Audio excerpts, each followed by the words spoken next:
কষ্টের পরেই সুখ। সুখ এটা দুঃখের পরেই থাকে। আল্লাহ সেটআপটা এভাবেই করেছেন। দুঃখ, কষ্ট, বিপদ আর পরীক্ষায় মুমিন ভয় পায় না, কারণ মুমিনের হারাবার কিছু নাই, ঠিক কিনা? আমাদের জীবনে যদি বিপদ নেমে আসে আমরা কি চিন্তিত হই? কথা বলেন। আমরা তখন সবর করি, কি করি? আর সবরের সওয়াব আছে না নাই? কারণ মুমিন জানে রাত যত গভীর হয় অন্ধকার তমানিসা ভেদ করে সুবহে সাদিক হয়।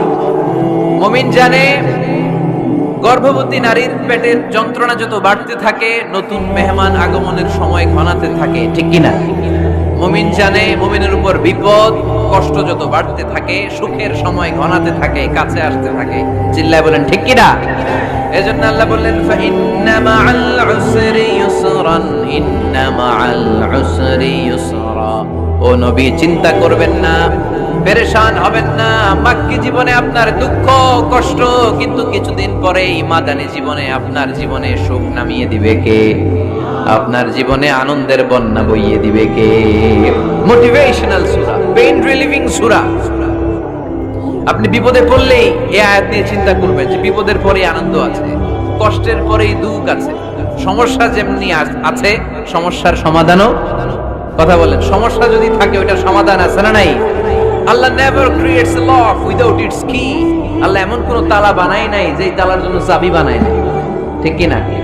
তালা যদি বানায় ওই তালার কি আছে? সমস্যা যদি থাকে ওইটার কি আছে? এজন্য কষ্টের পরে আনন্দ, দুঃখের পরে সুখ চিন্তা করার সুযোগ নাই। সবশেষ আল্লাহ গাইডলাইন দিলেন। প্রথম গাইডলাইন ফাইদা ফারাগতা ফানসাব ওয়া ইলা রাব্বিকা ফারগাব। ফাইদা ফারাগতা ফানসাব।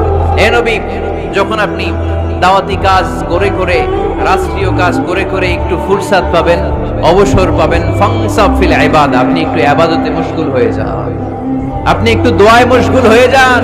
ওয়া ইলা রাব্বিকা ফারগাব, আর আপনার রবের দিকে মনোনিবেশ করুন। ব্যথা যদি পান, কষ্ট যদি পান আমারে বলেন, অন্যরে বলেন না।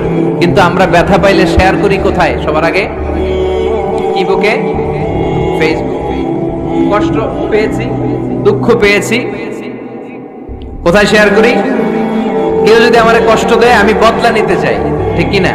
কিন্তু ইসলাম বলে বদলা না নিয়ে বদলে দাও। কি করবেন? বদলা